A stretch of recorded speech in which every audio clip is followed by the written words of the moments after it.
सबसे पहले आपको हमारे प्रांसी टीवी में स्वागत है। और जी, धन्यवाद।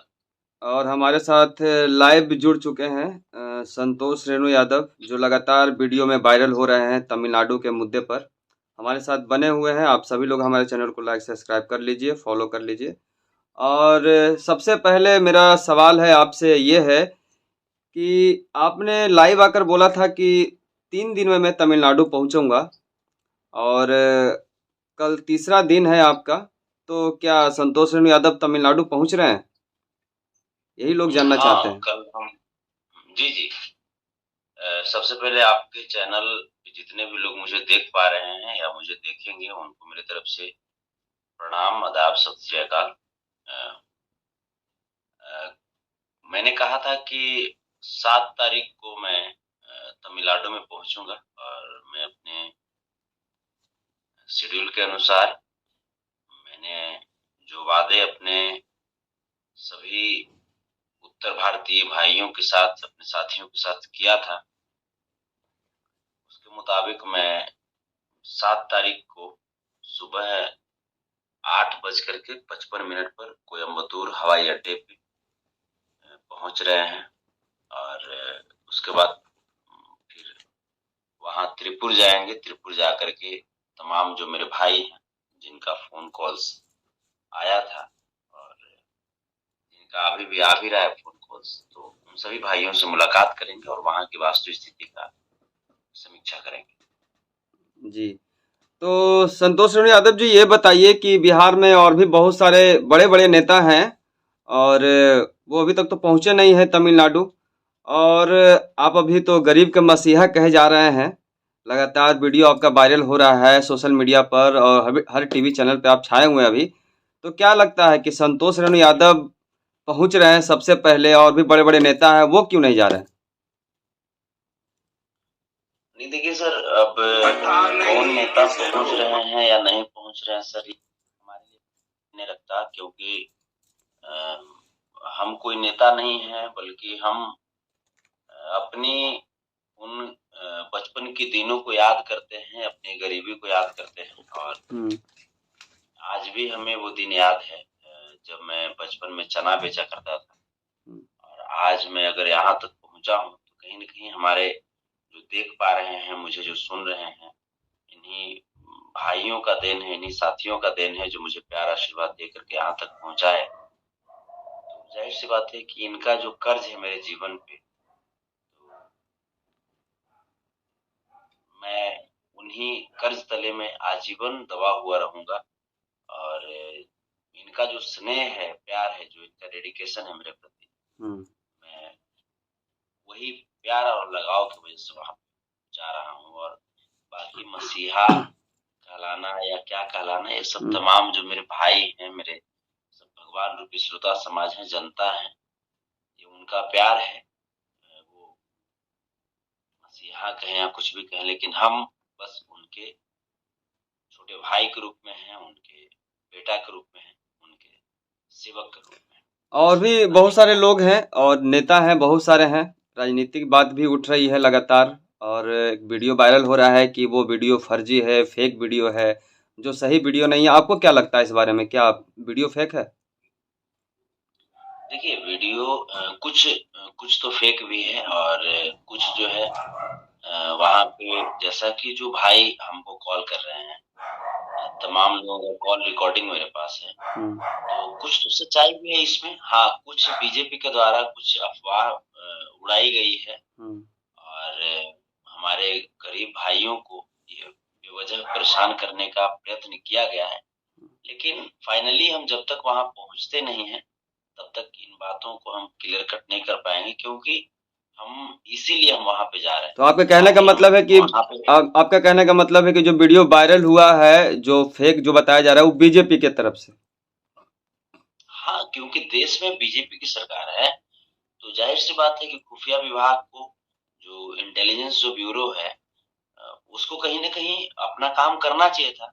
और खुफिया विभाग नहीं काम की है, तभी तो जाकर के आज इस प्रकार से जो वीडियो है वो इतना तेज़ी से स्प्रेड किया। तो अब कहाँ तक सच्चाई है, मैं जब तक वहां पहुंचूंगा नहीं, मैं अपने भाइयों से मिलूंगा नहीं, मैं अपने साथियों के पास जब तक बैठूंगा नहीं, उनके दुख दर्द को समझूंगा नहीं वहां बैठ करके कि जेन्युइन क्या है, उसके बाद ही मैं कुछ बोल पाऊंगा। बाकी अगर वीडियो जो भी है अफवाह अगर है, तब तो देश के गृह मंत्री क्या कर रहे हैं या देश के प्रधानमंत्री क्या कर रहे हैं, क्योंकि भारत का जो संविधान है उस संविधान के दायरे में तमिलनाडु भी आता है। और सिर्फ बिहार ही नहीं, सिर्फ तमिलनाडु ही नहीं, बल्कि पूरे देश के प्रधानमंत्री होते हैं। तो नरेंद्र मोदी जी को इसमें एक्शन लेनी चाहिए, अमित शाह जी को इसमें एक्शन लेनी चाहिए, लेकिन उसके उल्टा वो तो 2024 की चुनावी रणनीति तैयार करने में लगे। ये दुर्भाग्य की बात तो अगला सवाल आपसे ये है कि तमिलनाडु से भी लोग लगातार होली का त्योहार है, लोग बिहार पहुंच रहे हैं।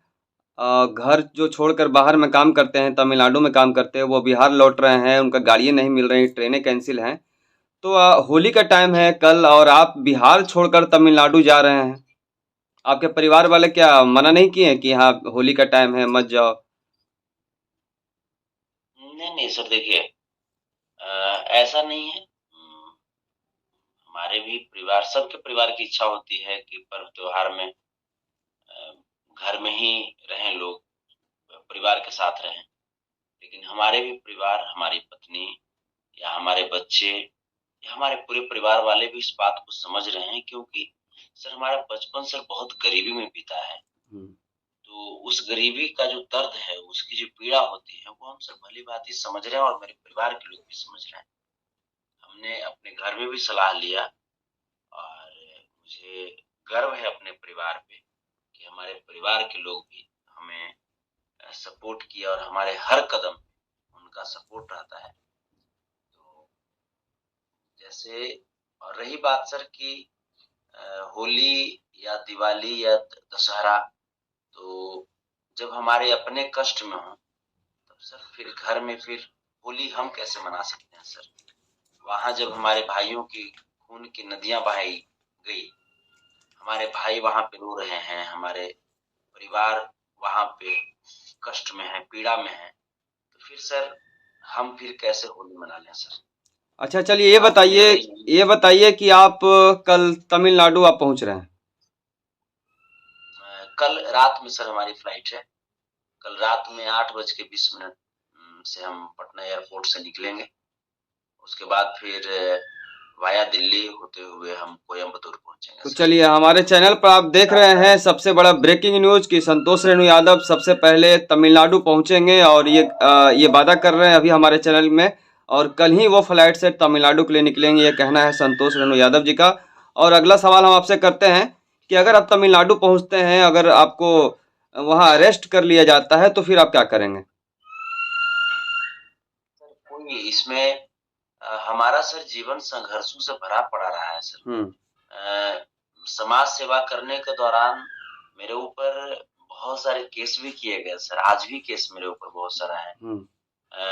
जैसे उसके बाद मैं समाज सेवा जब करने को निकलता हूँ तो तमाम हमले मेरे ऊपर, जानलेवा हमले भी हुए। लेकिन सर मैं रुकने वाला नहीं हूँ सर। इन सब चीजों से डरते नहीं है आप? केस मुकदमा होता है, आप पर एफआईआर होता है, आप जेल चले जाते हैं। सर बाबा साहब भीमराव अम्बेडकर की जो लिखी हुई संविधान है, उस संविधान में हमारे लिए भी अधिकार की बात लिखी गई है सर। हमारा भी फंडामेंटल राइट है, मौलिक अधिकार है, संवैधानिक अधिकार है हमारे। उसके साथ साथ जो तमाम चीजें हैं सर, जैसे उसके बाद हम परम आदरणीय श्री लालू प्रसाद यादव जी को अपना आदर्श मानते हैं और उनके सिद्धांत पे हम चलते हैं सर। और उनके सिद्धांत से ही हम इतना मजबूत हुए, बाबा साहब भीमराव अम्बेडकर की विचारधारा से मजबूत हुए। हमें कभी डर नहीं लगता सर, क्योंकि 100 साल कौन जीने के लिए आया है सर, या 200 साल? जब तक जिए तब तक अपने देश के लिए, अपने समाज के लिए, परिवार के लिए जिए। हम जब तक जिए तब तक ऐसा जिंदगी जिए कि कोई भी भाई, कोई भी दोस्त हमारे सामने रोता हुआ ना दिखाई दे। और अगर वो पीड़ा में है तो फिर उनके पीड़ा को बांटने का काम हम करें। और जब ये नहीं कर सकते तो फिर हमारा फिर रहने का कोई तो चलिए, औचित्य नहीं। तमिलनाडु पहुंचने से पहले आप बिहार वासियों को क्या संदेश देना चाहते हैं? आप ये बताइए, अब तमिलनाडु पहुंचने से पहले क्या संदेश देकर जाना चाहते हैं आप?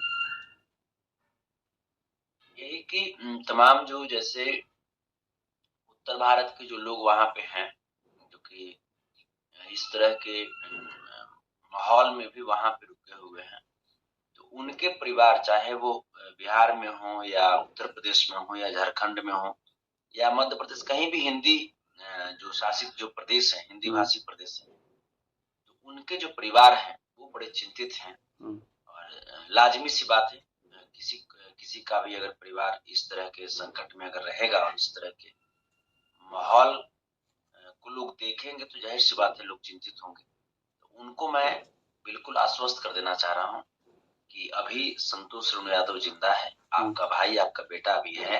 मैं पहुंच रहा हूँ वहां पे, और पहुंच करके सबसे पहले मैं त्रिपुर के एसपी महोदय से मैं मिलना चाहूंगा, वो एसपी महोदय से जिनको हिंदी में बात करने में शर्म आती है, जो कहते हैं कि आई डोंट नो। मुझे उनसे मुलाकात करनी है कि हमारे संविधान में ये कहाँ लिखा हुआ है कि एक आईपीएस ऑफिसर हिंदी में बात करने से इग्नोर करे, हिंदी में बात करने से अपने आप को रोके। जो आपका कॉल रिकॉर्डिंग वायरल हुआ है एसपी साहब का, जो आपने बात किया था हिंदी में, वो इंग्लिश में बोल रहे थे बोलने के लिए, आप हिंदी में आप बात किए हैं तो हिंदी में बात कर नहीं पाए थे, उसी वीडियो के बारे में आप बता रहे हैं। तो जैसे वहीं पे जैसे, क्योंकि सर हिंदी जो है, हिंदी हमारी राष्ट्रीय मातृभाषा है, और जैसा कि प्रधानमंत्री जी भी जाते हैं, विदेशों में भी जाते हैं, तो प्रयास करते हैं कि हिंदी में स्पीच दें। वहां पे जैसे ट्रांसलेटर होता है, लोग असेंबलर होता है, वहां पे उनकी हिंदी में दी गई स्पीच। प्रधानमंत्री भी हर देश में जाते हैं तो हिंदी में ही भाषण देते हैं, लेकिन वही हम कह रहे हैं कि प्रधानमंत्री जी खुद तो हिंदी में भाषण देते हैं, लेकिन आप देश के अंदर ही, वो विदेशों में भी हिंदी में भाषण देते हैं, और यहाँ स्थिति है कि देश के अंदर ही एक आईपीएस ऑफिसर बोलता है कि आई डोंट नो हिंदी, और हिंदी का अपमान इस प्रकार से ये तो बर्दाश्त नहीं कर सकते ना। तो फिर हमारा राष्ट्रीय भाषा राष्ट्रीय भाषा है हमारा, मातृभाषा है, मातृभाषा है, राष्ट्रीय मातृभाषा है। आप ये बताइए सुमित सर कि जैसे अगर उस ऑफिसर को, उस आईपीएस को हमसे अगर हिंदी में बात करने में इतनी तकलीफ हो रही होगी या इतनी शर्म बुझा रही है, तो आप ये बताइए कि वो हमारे गरीब मजदूर भाइयों के साथ कैसे पेश आते होंगे, वो कैसे कम्युनिकेट कर पाते होंगे हमारे भाइयों को, हमारे जो गरीब भाई हैं, जो वहां पे माइग्रेंट्स हैं, जो नॉर्थ इंडियंस जो माइग्रेंट्स हैं, उनकी पीड़ा को, उनकी भावनाओं को वो कैसे समझते होंगे।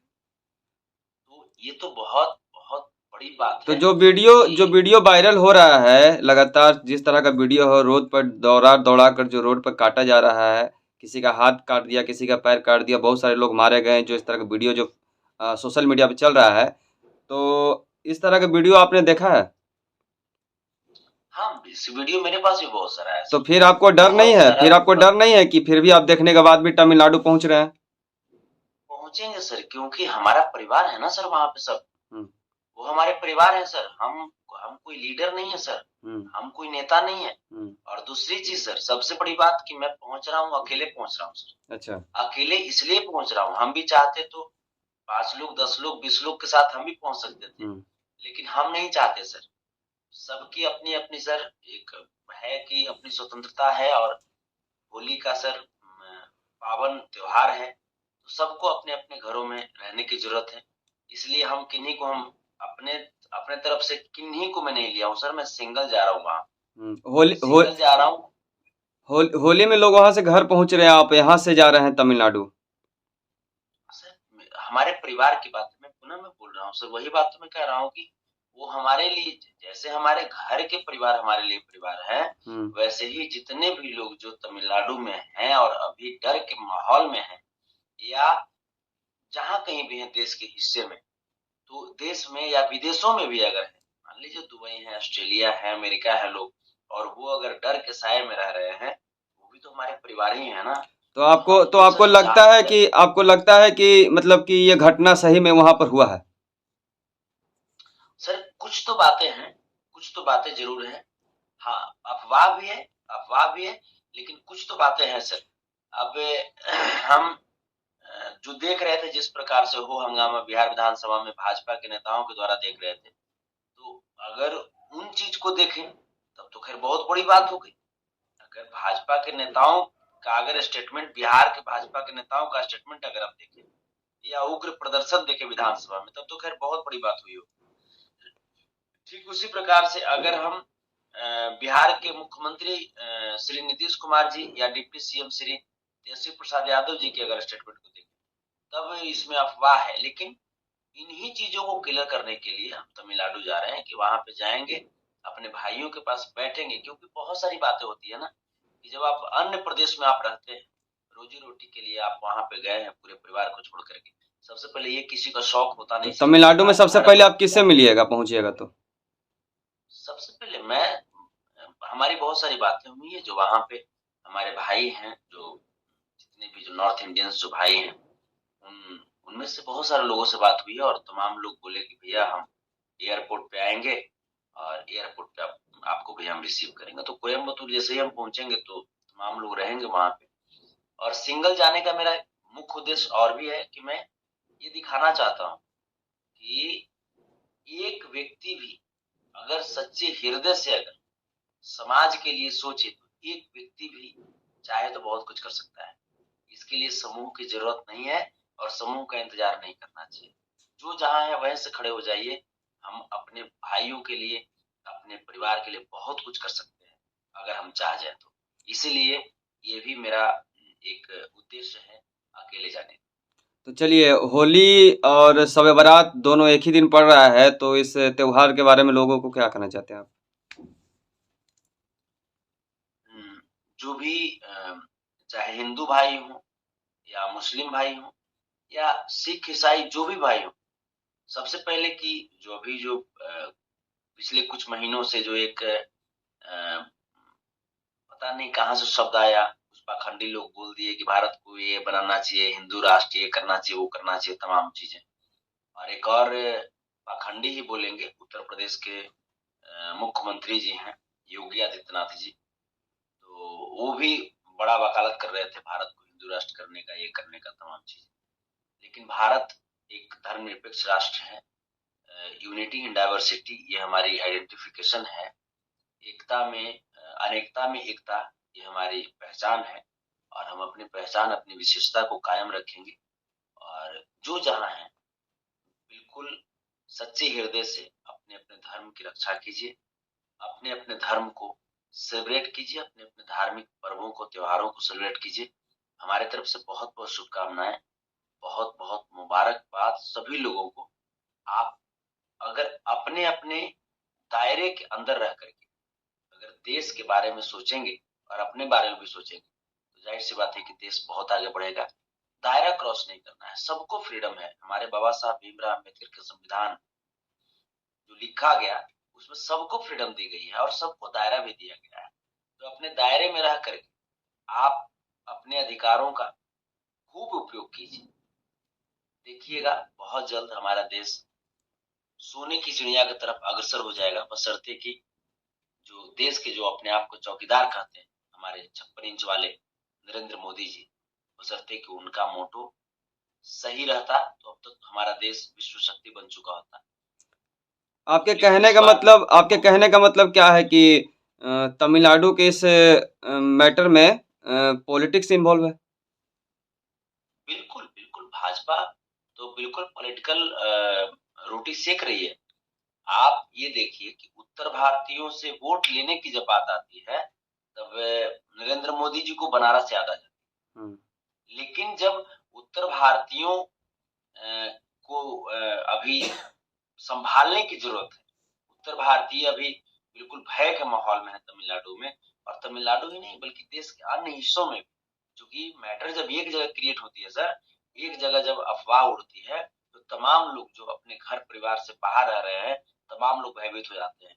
तो यहाँ पे नरेंद्र मोदी जी को सामने आकर के और संभालना चाहिए था सिचुएशन, या अमित शाह जी को संभालना चाहिए था, क्योंकि गृह मंत्री हैं वो, और देश की आंतरिक जो शांति व्यवस्था का जिम्मेवारी अगर किन्हीं के कंधों पर होती है तो वो गृह मंत्री के कंधों पर होती है।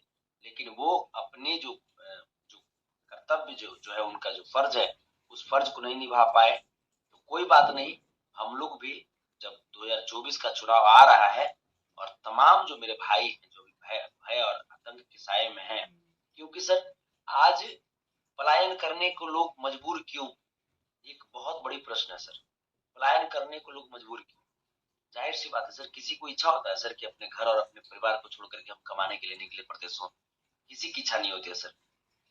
ये यही भाजपा वाले लोग थे जो जब चुनाव जब आया था पिछली बार, तो बोले थे कि प्रति वर्ष हम 2 करोड़ सरकारी नौकरी देंगे देश को। इनके हिसाब से अगर सर चलता, अगर ये अपनी बातों पे अडिग होते, तो आज सर 10 साल में देश में 20 करोड़ लोगों को सरकारी नौकरी दिया जाता सर। लेकिन उसके जगह पे जब चुनाव जीतते हैं तो बोलते हैं कि पकौड़ा तलो चाय बेचो। तो आपको क्या लगता है, आरजेडी सरकार आई, आरजेडी की सरकार है बिहार में, तो आपको क्या लगता है कि रोजगार यहाँ मिलेगा 10 लाख? सर अभी तो खैर अच्छा चल रहा है। अभी तो तमाम नियुक्ति पत्र बांटे जा रहे हैं, तमाम वैकेंसीज आ रही हैं। अभी जैसे पुलिस की बहाली अभी आ रही है, स्वास्थ्य विभाग में है, वन विभाग में है, कृषि विभाग में है, तमाम तमाम जगह पे वैकेंसीज आ रही है, और ये अच्छी चीज है सर। लोगों को जब तक हम उनको जगह नहीं देंगे, प्लेटफॉर्म नहीं देंगे, तब तक हम अपने स्टेट को या अपने नेशन को कैसे डेवलप कर सकते हैं? चलिए, एक महत्वपूर्ण सवाल है आपसे, एक महत्वपूर्ण सवाल है कि संतोष रेणु यादव यदुवंशी सेना के राष्ट्रीय पद से इस्तीफा दे चुके हैं, तो फिर बिहारियों को कैसे सुरक्षा प्रदान करेंगे तमिलनाडु पहुंचकर?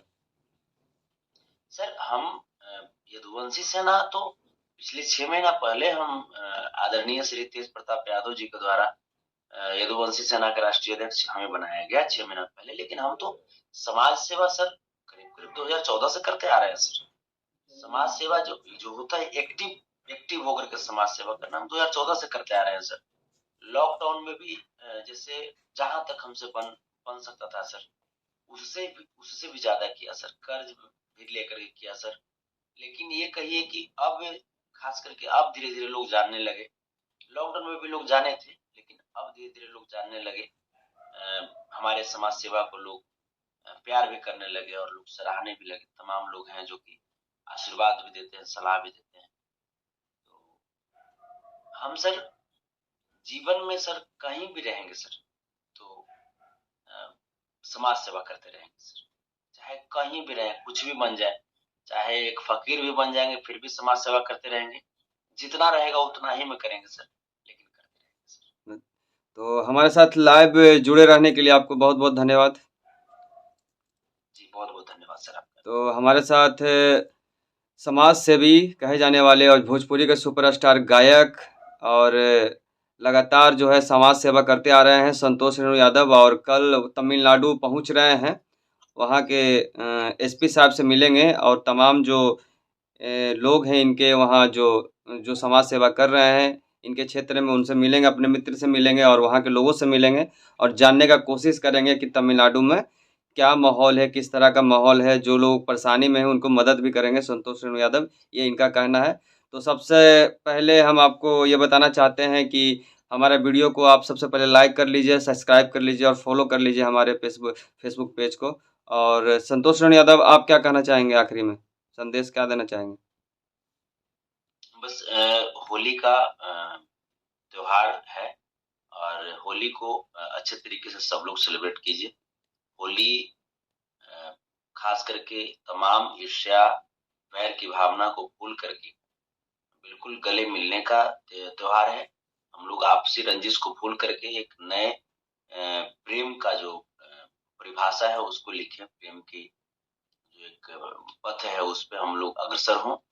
और बस कभी भी जब देश की आ जाए, कभी भी बात जब समाज की आ जाए, तो हम लोगों को सतर्क रहना चाहिए, जागे रहना चाहिए, एक्टिव रहना चाहिए। और आप सबों को होली की बहुत बहुत शुभकामनाएं, बहुत बहुत मुबारकबाद। और तमाम मुस्लिम भाइयों को भी उनके जो धर्म है या उनके जो धार्मिक त्योहार हैं उनके लिए बहुत बहुत मुबारक। तो हमारे साथ लाइव जुड़े रहने के लिए आपका भी बहुत बहुत धन्यवाद और हमारे चैनल में बने रहिए और देखते रहिए प्रांसी टीवी। मैं सहमरा सुमित, नमस्कार।